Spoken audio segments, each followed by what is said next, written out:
Hallelujah. मेरे प्रिय भाइयों बहनों, यीशु मसीह चाहते हैं कि जो कुछ यीशु मसीह ने इस बाइबल के अंदर में दृष्टांत में बातें करी है ना, उन बातों को आप समझ सके। और उनको समझने के लिए यीशु मसीह ने एक भेद की बात बताई, और वो भेद ये था। मरकुस के सुसमाचार और उसकी 4 अध्याय में और उसकी 13वीं आयत में आप जाइएगा। वहाँ पर लिखा है, क्या तुम यह दृष्टांत नहीं समझते तो फिर और सब दृष्टांतों को कैसे समझोगे। बीज बोने वाला दृष्टांत यीशु मसीह ने कहा, और उसके बाद जब चेले नहीं समझ पाए तो यीशु मसीह उनसे कह रहे, जब तुमने इसे नहीं समझा तो बाकी दृष्टांत को तुम नहीं समझ सकते। और इसलिए जब बीज बोने वाला दृष्टांत मनुष्य समझ जाएगा और अपने मन में उसको धारण कर लेगा, तो वो हर तरह के दृष्टांतों को जो यीशु मसीह ने पैराबल कहे हैं उसके अर्थों को मनुष्य समझना शुरू कर देगा।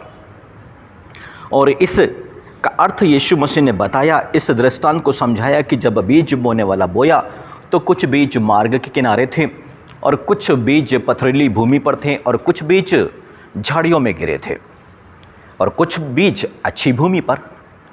अब यीशु मसीह से जब अर्थ पूछा गया तो यीशु मसीह ने बताया कि जो मार्ग के किनारे था, अभी कलीसिया में और जहाँ पर प्रचार हो रहा होता है, या फिर मनुष्य अपने पर्सनल बाइबल रोज रीडिंग करता है, या फिर प्रार्थना में बैठता है, उस समय जो वचन उसके पास में आते हैं, उस वचन को यदि वो मनुष्य नहीं समझ पाता है तो शैतान आता है और उस वचन को लेके जाता है।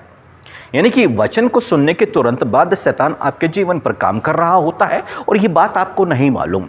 एक मनुष्य जो लापरवाही का जीवन जी रहा है, वचन को सुनने के बाद में वो उस पर मनन चिंतन नहीं कर रहा, ध्यान नहीं कर रहा, उसको लेकर के प्रार्थना नहीं कर रहा है, अब उसके मन में वो वचन नहीं ठहरेगा। और जब वचन नहीं है तो उस मनुष्य में विश्वास नहीं आएगा, और उसके इस अविश्वास के चलते वो परमेश्वर से और प्रभु यीशु मसीह से अपने उद्धार, अपनी चंगाई, अपनी आशीषों को प्राप्त नहीं कर सकता है।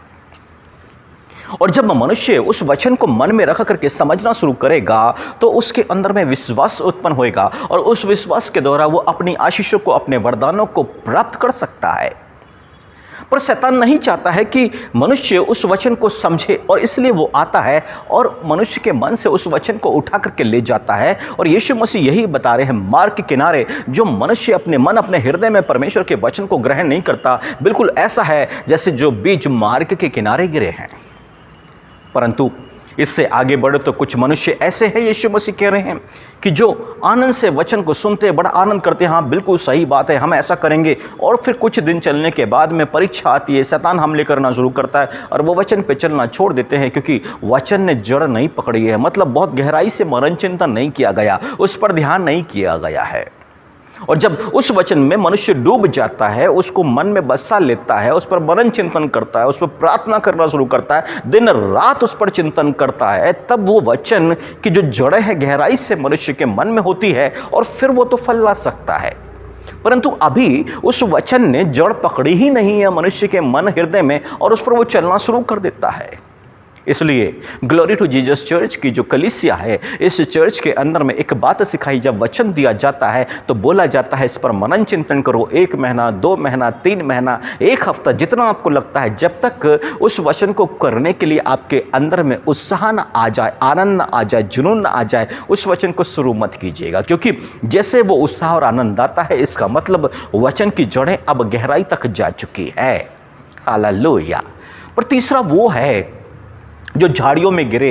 इसका मतलब है एक मनुष्य वचन को सुनता है, चर्च जाता है, वचन को सुनता है, या फिर किसी सभा में जाता है, वचन को सुनता है, पर उसके बाद वो अपनी जॉब की चिंता करता है, अपने फ्यूचर के बारे में सोचता है, अपने परिवार के बारे में सोचता है, अपने विवाह के बारे में सोचता है, अपनी जॉब के बारे में सोचता है, या परिवार के किसी का ये करना, वो तमाम तरह की चिंता अपने मन पर, और उसकी चिंता और धन, मतलब कहाँ से पैसा आएगा, कहाँ से ये चीज़ों को पूरा कर सकते हैं, ऐसा सोचने वाले व्यक्ति जब वचन को तो ग्रहण करता है, पर ये जो चिंता है और धन की बातें हैं, उस वचन को बढ़ने नहीं देती है।